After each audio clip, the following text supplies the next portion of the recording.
નમસ્કાર મિત્રો, આજે આપણે થર્ડ યુનિટ ને આગળ લઈ જવાનું છે. છેલ્લા લેક્ચરમાં આપણે થર્ડ યુનિટ સ્ટાર્ટ કરેલું an interview with Arun Krishnamurthy. એમના વિશે આપણે ઘણી બાબતોની જાણકારી મેળવેલી લાસ્ટ લેક્ચરમાં, કે બહુ નાની ઉંમરમાં એમણે એક NGOની સ્થાપના કરી નાખેલી, જેનું નામ હતું EFI, જેનું ફૂલ ફોર્મ થાય છે એન્વાયરમેન્ટલિસ્ટ ફાઉન્ડેશન ઓફ ઇન્ડિયા. બરાબર. અને એમણે કેવી રીતે શરૂઆત કરેલી, એમના માતા પિતાએ એમને કેવી રીતે સપોર્ટ કરેલો, એમના ટીચર્સ લોકોએ કેવી રીતે એમને સપોર્ટ કરેલો, એ બધી બાબતો આપણને એમાં જાણવા મળી. બરાબર. એમની સાથે ઇન્ટરવ્યૂ ચાલી રહ્યું છે. તો બાળક તરીકે એમને એમને કેવી રીતે ઇન્સ્પિરેશન મળી કે એન્વાયરમેન્ટને એની તરફ ધ્યાન આપે અને એને પોતાના જીવનનું એક લક્ષ્ય બનાવે, એ પ્રશ્ન પૂછાયેલો. એના પછી ટીચર્સનો સપોર્ટ, પેરેન્ટ્સનો સપોર્ટ, આ બધું આપણને એ લેસનમાં ખબર પડેલી. હવે નેક્સ્ટ ક્વેશ્ચન જે એમને પૂછવામાં આવી રહ્યો છે એ છે, how did your school and college further your interest? Further એટલે આગળ વધારવું. How did your school and college further your interest? ફર્ધરને મિત્રો અંડરલાઇન કરશું.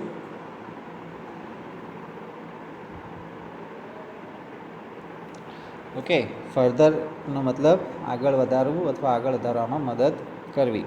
તો તમારો જે ઇન્ટરેસ્ટ હતો પર્યાવરણમાં, એમાં આગળ વધવામાં તમને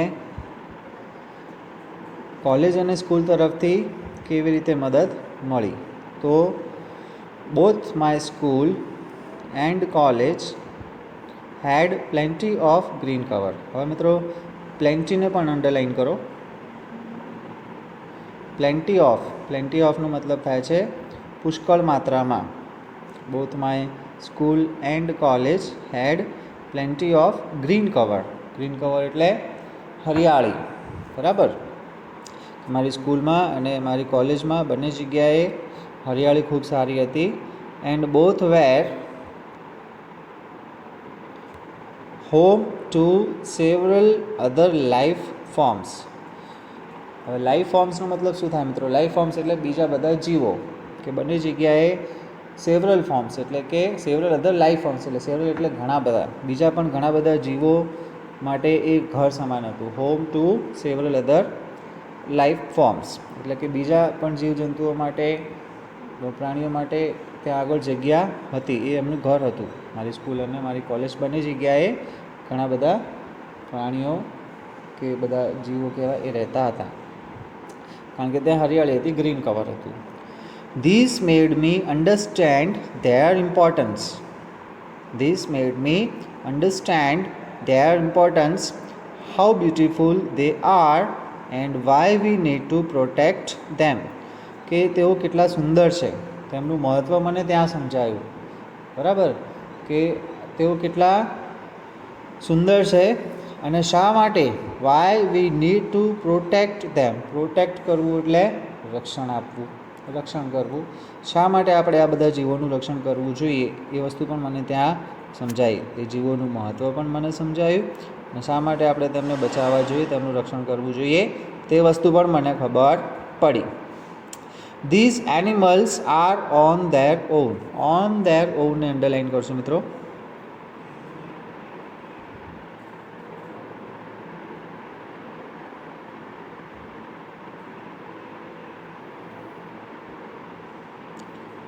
sorry.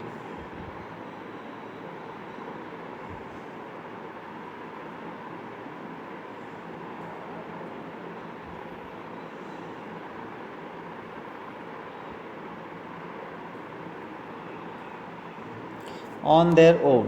They are on their own. On their ઓનનો મતલબ થાય છે સ્વનિર્ભર, આત્મનિર્ભર. બરાબર. તો આ બધા પ્રાણીઓ આત્મનિર્ભર હોય છે. These animals are on their own, find their own food એટલે કે પોતાનો ખોરાક પણ એ લોકો જાતે જ શોધે છે. બરાબર. And are always active on the move and never lazy. On the move એટલે હંમેશા એ કાર્યરત હોય છે. બરાબર. ઓન ધ મૂવનો મતલબ થાય છે હંમેશા એ વ્યસ્ત હોય છે. And they are never lazy. તેઓ પોતાનો ખોરાક પણ જાતે શોધે છે અને કાયમ વ્યસ્ત રહેતા હોય છે. જ્યારે આપણે કેવું હોય, જમવાનું મમ્મી રાંધીને આપે, પછી પીરસીને આપે. ઘણા લોકો તો એવા આળસુ હોય કે એ પોતે ખાય પણ નહીં. આટલું બધું બનાવ્યા પછી પણ એ હમણાં ઘણા બધા નખરા પણ હોય, આ નહીં ખાવું, પેલું નહીં ખાવું, આવી રીતે એ લોકો મમ્મીને હેરાન બી કરતા હોય છે. બરાબર? તો આપણામાં અને પ્રાણીઓમાં તમે જો બેઝિકલી કેટલો બધો ફરક છે. એમને તો ખોરાક શોધવાનું બી જાતે, બરાબર? આપણને તો બધું તૈયાર મળી રહેતું હોય છે, તોય આપણે એમાં કેટલી હેરાનગતિ આપતા હોઈએ છીએ. They are never lazy. તેઓ ક્યારેય પણ આળસ કરતા નથી. It is so positive. આ કેટલું હકારાત્મક વસ્તુ કહેવાય કે દરેક જીવ પોતાનો ખોરાક જાતે શોધે છે અને કેટલી મહેનત કરે છે. They are always on the move. હંમેશા એ લોકો વ્યસ્ત હોય છે. We have a lot to learn from them. આપણને એમની પાસેથી ઘણું બધું શીખવા મળે એવું છે, અથવા આપણે ઘણું બધું એમની પાસેથી શીખવું જોઈએ. We have a lot to learn from them. Okay, તો આ ત્રીજા પ્રશ્નનો જવાબ આપ્યો એને. હવે ચોથો પ્રશ્ન એને પૂછવામાં આવે છે કે did you feel any hesitation in quitting a well paying job at and venturing into this full time. હવે તમને જણાવી દઈએ કે અરુણ કૃષ્ણમૂર્તિ એ ખૂબ જ સારી નોકરી કરતા હતા. જેવી તેવી નોકરી નહોતા કરતા, એ ગૂગલમાં કામ કરતા હતા. હવે ગૂગલ તમને ખબર છે ને શું છે? હા, તો ત્યાં આગળ એમની નોકરી હતી અને વેલ પેઇંગ મેં અંડરલાઇન કર્યું છે. વેલ પેઇંગનો મતલબ થાય છે સારા પગારવાળી નોકરી, બરાબર? જ્યાંથી તેમને સારું પેમેન્ટ મળતું, એટલે કે સારી સેલેરી મળતી હતી, બરાબર? તો વેલ પેઇંગ જોબ, સારા પગારવાળી નોકરી છોડી અને વેન્ચરિંગ ઇન્ટુ એટલે સાહસ કરવું.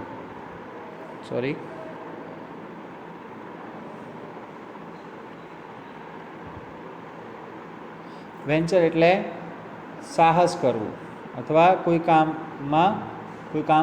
કરવું, અથવા કોઈ કામમાં પડવું, બરાબર? તો આટલી સારા પગારવાળી નોકરી છોડી અને ફૂલ ટાઈમ આમાં જ તમે વેન્ચર કર્યું, આમાં સાહસ કર્યું, તો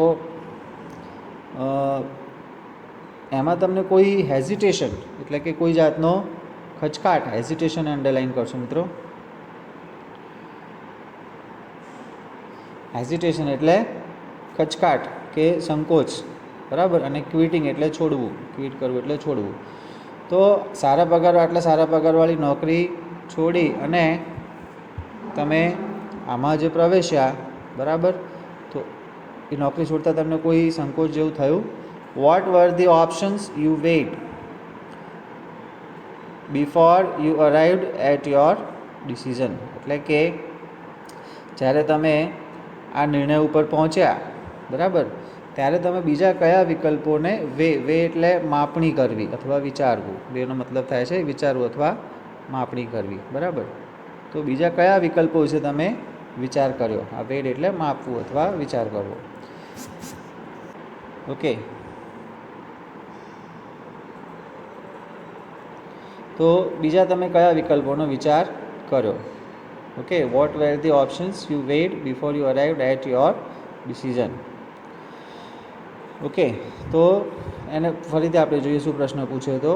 did you feel any hesitation in quitting a well paying job and venturing into this full time. કે તમારી સારા પગારવાળી નોકરી છોડી અને તમે આની અંદર ફૂલ ટાઈમ તમે આપ્યું, તો તમને એમાં કોઈ સંકોચ જેવો થયો? અથવા what were the options you weighed before you arrived at your decision. કે તમે આ ડિસિઝન સુધી પહોંચ્યા એની પહેલાં તમે બીજા કયા ઓપ્શન્સનો વિચાર કર્યો? It is always good to decide in favour of what you really love to do. ત્યારે એને જવાબ આપ્યો કે તમને જે ગમતું હોય, બરાબર, it is always good to decide in favour of what you really love to do. તમને જે રિયલી ગમતું હોય એના પક્ષમાં નિર્ણય લેવો એ સારી વસ્તુ કહેવાય. હંમેશા જીવનમાં કામ એ જ કરો જે તમને ગમતું હોય. I quit my job at Google. એટલે કે મેં ગૂગલની મારી નોકરી તો છોડી, but I still keep in touch with my friends there. છતાંય પણ હું ત્યાં મારા મિત્રો સાથે ટચમાં રહું છું. બરાબર. I quit my job at Google but I still keep in touch with my friends there. કે ત્યાં મારા મિત્રો જે ત્યાં કામ કરતા એમની સાથે હું સંપર્કમાં જ રહું છું. So only my duties at Google have come to an end, not my emotional bond. એટલે કે ગૂગલમાં માત્ર મારી ડ્યુટીઝ, મારી ફરજો પૂરી થઈ છે, મેં નોકરી છોડી છે એટલે હવે હું ત્યાં કામ કરવા ન જઈ શકું, પરંતુ મારો જે ઇમોશનલ બોન્ડ એટલે જે લાગણીના સંબંધો છે એ તો યથાવત જ છે. બરાબર, એ કંઈ પૂરા થવાના છે નહીં. I understood that I had to leave the job at that minute in 2010. 2010 વર્ષ 2010ની એ ઘડી એ પળ મને સમજ પડી ગઈ કે મારે હવે નોકરી છોડવી પડશે. or else I would never be daring enough to do so. or else એટલે નહીં તો હું ક્યારે પણ હિંમત નહીં કરી શકું. or else I would never be daring enough to do so. I could not sit back and enjoy life when environmental damage was happening on such a large scale. કે પર્યાવરણનું આવડા મોટા પાયે નુકસાન થઈ રહ્યું હોય એવા સમયે હું સિટ બેક એટલે કે હું આરામથી બેસી રહું, બરાબર, અને લાઈફને એન્જોય કરવું અને પર્યાવરણનું નુકસાન થતું રહે એ વસ્તુ મને ચાલે એવું હતું નહીં. I wanted to do something, મારે કંઈક કરવું હતું. And that something needed my full attention, અને એ કંઈક જે મારે કરવું હતું એ કંઈકને મારું પૂરું ધ્યાન, મારા પૂરા અટેન્શનની જરૂર હતી. So I left Google for EFI, અને તેથી મેં EFI માટે થઈને ગૂગલને છોડી. રાઈટ. તો બેસિકલી એમણે EFI environmentalist foundation of India માટે થઈને ગૂગલની નોકરી છોડી દીધી. હવે નેક્સ્ટ ક્વેશ્ચન જે એમને પૂછવામાં છે કે what kind of garbage do people throw into water bodies. કે વોટર બોડીઝમાં એટલે કે જળાશયોમાં લોકો કેવા પ્રકારનો કચરો ફેંકે છે. How do you deal with the removal of this garbage once you clean the water body. કે અને તમે લોકો જે આ ગાર્બેજ એટલે કે કચરો સાફ કરી લીધા પછી એ કચરાનું તમે શું કરો છો? એકવાર તમે વોટર બોડી પૂરું સાફ કરી દીધું, બરાબર, પછી જે કચરો ભેગો થાય એનું શું કરો છો?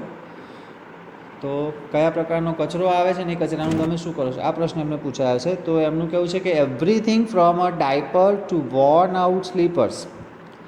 ડાયપરથી માંડીને જૂના ઘસાઈ ગયેલા તૂટી ગયેલા સ્લીપર્સ સુધીની દરેક કચરો એ જળાશયોમાં લોકો ફેંકતા હોય છે.